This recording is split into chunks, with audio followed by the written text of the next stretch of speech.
بسم اللہ الرحمن الرحیم۔ السلام علیکم ورحمۃ اللہ وبرکاتہ۔ میں محمد عطاء الحق قاسمی آج پھر سے آپ حضرات کے سامنے حاضر ہوا ہوں، اس امید سے کہ آپ تمامی حضرات بخیر و عافیت ہوں گے۔ دوستو، جب سردی کا موسم آتا ہے، ٹھنڈ کا موسم آتا ہے، تو اکثر لوگوں کی طرف سے ایک سوال آتا ہے کہ مفتی صاحب، کمبل میں اگر گندگی لگ جائے تو ہم کمبل کو پاک کس طریقے سے کریں گے؟ اگر گدے پر گندگی لگ جائے تو پھر گدے کو کس طریقے سے پاک کرے؟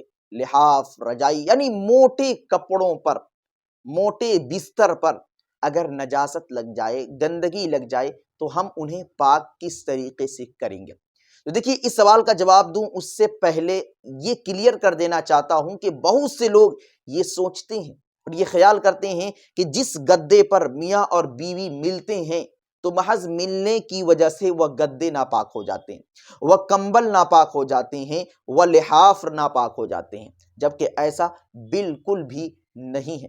آپ کے کمبل، آپ کے گدے، آپ کے لحاف پاک رہتے ہیں، محض ان گدوں پر، ان موٹے کپڑوں پر مس کرنے کی وجہ سے ناپاک نہیں ہوتے۔ تو یہ کلیئر کر دینا میں ضروری سمجھا، کیونکہ بہت سے لوگ یہ سوال کرتے ہیں، پوچھتے ہیں۔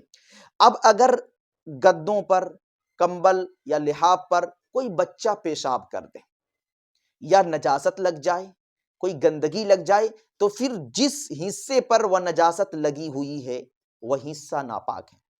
مثال کے طور پر یہ امامہ کا ایک حصہ ہے، اب یہاں پر نجاست لگ گئی ہے، یہاں پر اتنے حصے پہ نجاست لگی ہوئی ہے، پیشاب ہو یا پخانہ ہو، کوئی بھی چیز ہو، تو صرف اتنے ہی حصے ناپاک ہوئے ہیں، اس پر سے ادھر۔ ایسا نہیں کہ یہاں پر نجاست لگی ہوئی ہے تو اس کا اثر پورے کپڑے تک پہنچ جائے اور پورا کپڑا ہی ناپاک ہو جائے۔ چادر کے ایک کونے پر نجاست لگی ہوئی ہے تو اس ایک کونے پر نجاست لگنے کی وجہ سے پوری چادر ناپاک ہو جائے، ایسا بالکل بھی نہیں۔ تو کپڑوں کے جس حصے پر نجاست لگی ہے، کمبل کے جس حصے پر نجاست لگی ہوئی ہے، بس اسی حصے کو آپ پاک کر دیں، باقی پورے کمبل پاک ہو جائیں گے۔ یہ کلیئر کر دیا۔ اب اس حصے کو کس طریقے سے پاک کریں گے کہ جس حصے پر نجاست لگی ہوئی ہے؟ دیکھیے، موٹے کپڑے جو ہوتے ہیں، ظاہر سی بات ہے انہیں نچوڑنا بھی بڑا مشکل ہوتا ہے۔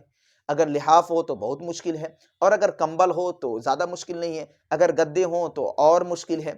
تو دیکھیے، مشکل ہو چاہے کچھ بھی ہو، آپ یہ طریقہ اختیار کیجئے۔ اس طریقے کو اختیار کر کے آپ موٹے کپڑوں کو پاک کر سکتے ہیں۔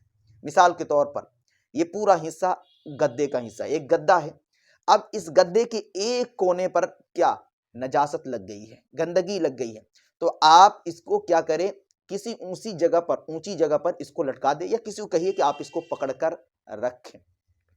اس کے بعد آپ اس پر اچھے طریقے سے پانی گرائیں، خوب اچھے طریقے سے۔ اس پر ہو سکے اگر آپ کے پاس پائپ ہو تو آپ پریشر کے ذریعے سے اس پر پانی ڈالیں، خوب اچھے طریقے سے پانی ڈالیں۔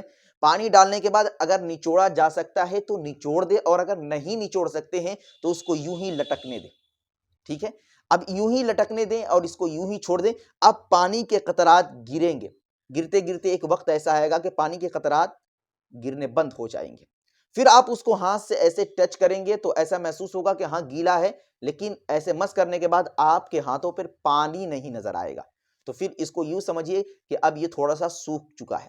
تو پھر دوبارہ سے آپ پہلے ہی کی طرح اس پر پانی ڈالیں، پریشر ڈالیں، پھر جب پانی گرنے لگے، ٹپکنے لگے تو آپ چھوڑ دیں۔ اسی طریقے سے آپ 3 مرتبہ آپ اس نجاست کی جگہ پر پانی ڈالیں گے۔ اگر نچوڑ سکتے ہیں تو نچوڑ لیں، نہیں نچوڑ سکتے ہیں تو آپ ایسے ہی چھوڑ دیں، پانی ٹپکنا بند ہو جائے تو ایک نچوڑ کے قائم مقام ہے۔ پھر دوسری مرتبہ اسی طریقے سے کریں، پھر تیسری مرتبہ اسی طریقے سے کریں۔ 3 مرتبہ جب آپ نے ایسا کر لیا اور نجاست زائل ہو گئی تو پھر آپ کا پورا گدا، پورا کا پورا لحاف، پورا کا پورا کمبل پاک ہو جائے گا۔ میں امید کرتا ہوں کہ آپ حضرات اچھے طریقے سے سمجھ چکے ہوں گے۔ اگر نہیں تو کمنٹ میں اپنا سوال لکھیں، اور اگر ہاں تو کمنٹ میں یس لکھ کر اس ویڈیو کو زیادہ سے زیادہ شیئر کریں، اور اگر چینل پر نئے ہیں تو سبسکرائب کر لیں۔ السلام علیکم ورحمۃ اللہ۔ Thanks for watching. Don't forget like, comment, share and subscribe to Mufti Haq Kasmi.